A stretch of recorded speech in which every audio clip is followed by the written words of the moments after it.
Manusia terkadang begitu subjektifnya sehingga dapat memutuskan suka atau tidak suka terhadap seseorang hanya dalam 10 detik pertama di mana melihat bahasa tubuh dari kawan bicara dia.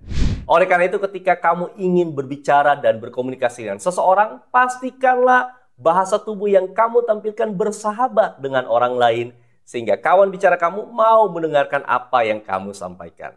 Halo Sunset Girls, ketemu dengan saya Ongki Hoyanto dan pada video kali ini saya akan bicara tentang rahasia menampilkan bahasa tubuh yang elegan saat kamu berkomunikasi sehingga terlihat seperti seorang ekspert. Sebelum saya membahas lebih jauh tentang bagaimana kamu bisa menampilkan bahasa tubuh, maka penting untuk saya tambahkan beberapa teknik ketika ingin menyusun isi percakapan atau isi sebuah komunikasi. Ada 3 teknik yang dapat kamu lakukan. Yang pertama adalah 5W dan 1H. Tentu kamu masih ingat pertanyaan-pertanyaan yang diawali dengan W, seperti why, what, where, when, who, dan juga hanya adalah how. Pilihlah 2 atau 3 W tadi sebagai salah satu bentuk isi percakapan kamu. Misalnya, jika saya ingin berkomunikasi dengan Mary tentang sebuah proyek, maka saya akan memilih yang pertama adalah why. Kenapa proyek ini penting untuk diselesaikan tepat waktu?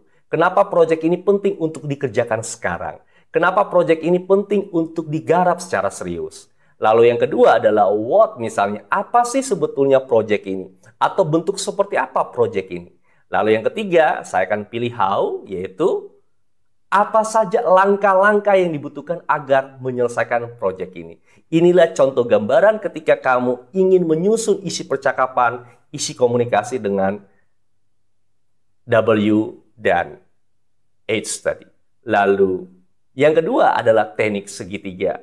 Segitiga adalah suatu teknik di mana kamu membuat atau membatasi poin-poin yang kamu bahas atau poin-poin yang kamu sampaikan atau poin-poin yang akan dibahas dalam percakapan tersebut. Misalnya, batasilah dengan 3 hal penting yang akan dikerjakan atau yang akan dibahas selama komunikasi itu berlangsung sehubungan dengan proyek atau proyek yang sementara kamu kerjakan bersama.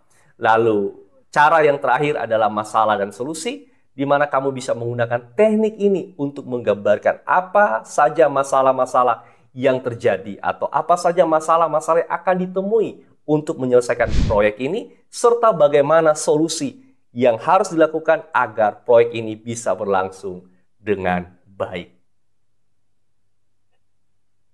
Tips selanjutnya sebelum saya masuk kepada menampilkan bahasa tubuh adalah teknik menutup percakapan yang telah kamu lakukan.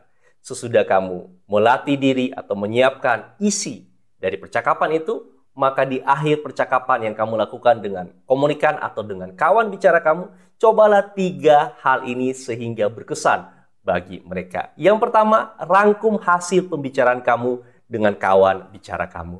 Lalu poin yang kedua, kamu bisa mengingatkan beberapa poin penting yang semestinya menjadi kesepakatan dari percakapan itu. Dan yang ketiga, akhiri dengan suasana menyenangkan, berikanlah support, motivasi, atau doa kepada kawan bicara kamu. Semisal, semoga hari ini menyenangkan Pak Budi, semoga hari ini sukses untuk Anda Bu Mary, dan seterusnya. Cobalah 3 tips ini. Dan poin yang terakhir, yakni bahasa tubuh. Ada 5 komponen yang kamu harus perhatikan ketika bicara tentang bahasa tubuh sehingga nonverbal kamu mendukung verbal yang sudah kita bicarakan tadi. Yang pertama, bicara tentang mata. Kata kunci dari mata adalah lihatlah mata kawan bicara kamu. Jika sekiranya kamu agak sungkan melihat mata dari kawan bicara kamu secara terus-menerus, karena berbagai alasan, mungkin saja karena kawan bicara kamu adalah lawan jenis, kamu bisa melihat jidatnya, dagunya, atau bahu dari kawan bicara kamu. Namun, hindari untuk jarang melihat mata dari kawan bicara kamu, karena akan menimbulkan kesan ada sesuatu yang kamu sembunyikan karena khawatir melihat matanya secara langsung. Poin yang kedua adalah gerakan tangan. Mulailah latih gerakan tangan kamu sehingga bervariasi dan tidak monoton. Kata kunci dari gerakan tangan adalah variasi dan ini tentunya membutuhkan latihan. Cobalah misalnya kamu menggambarkan sesuatu, tunjukkan dengan gerakan tangan kamu. Besar, kecil, atau misalnya kamu mengatakan terpapar rapi, atau misalnya kamu menunjukkan poin-poin yang menjadi bagian dalam komunikasi, tunjukkanlah dengan tangan kamu. Ada 3 hal, ada 2 aspek, ada 5 keunggulan dari proyek ini. Tampilkanlah gerakan tangan yang menunjukkan poin-poin tersebut. Gerakan tangan yang lain yang bisa kamu coba adalah cherry picking. Gerakan tangan seperti ini, seolah-olah kamu lagi memetik sesuatu. Ini juga bisa kamu latih dan kamu praktekkan ketika berkomunikasi. Poin yang ketiga adalah kaki. Ketika kamu berbicara dengan kawan bicara kamu, maka pastikan posisi kaki dalam posisi yang formal dan juga kokoh. Hindari kaki yang tidak formal dan tidak kokoh, terutama ketika kamu sementara berkomunikasi dalam kondisi berdiri.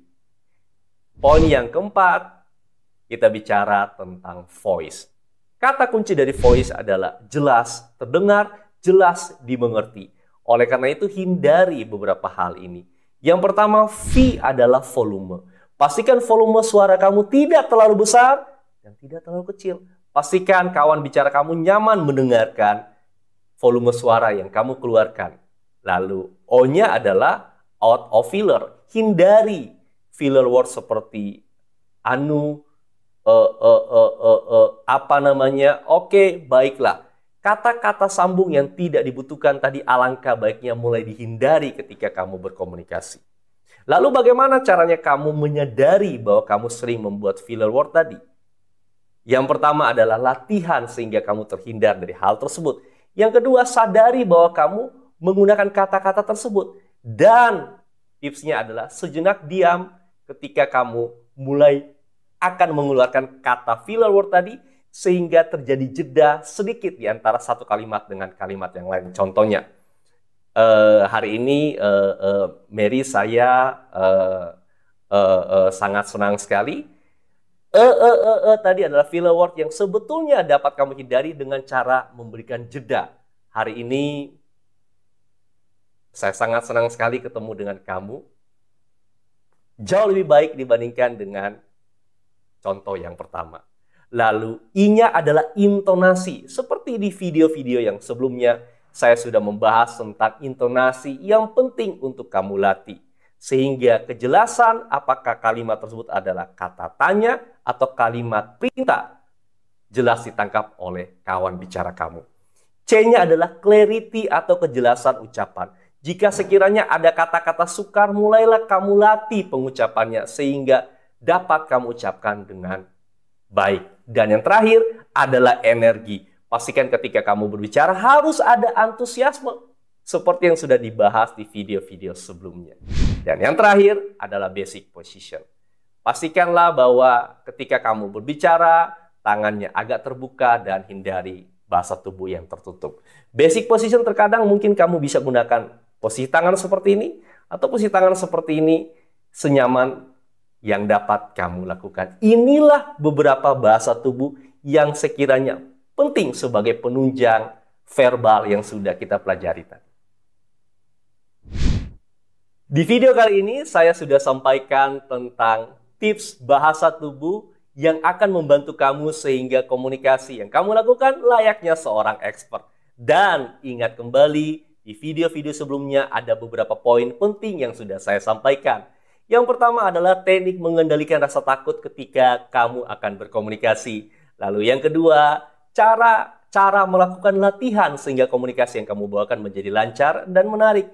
Tipe-tipe audiens atau tipe-tipe dari komunikan ada 7 yang sudah saya bahas di video sebelumnya. Dan yang terakhir, yang keempat adalah bagaimana caranya kamu menyusun suatu pola komunikasi sehingga menarik dan mudah untuk dipahami. Semoga video pembelajar mahir komunikasi untuk karir cemerlang akan membantu kesuksesan kamu dalam karir kamu. Tetap semangat dan sukses untuk kamu. Saya Ongki Oyanto, sampai jumpa Sansi Girls.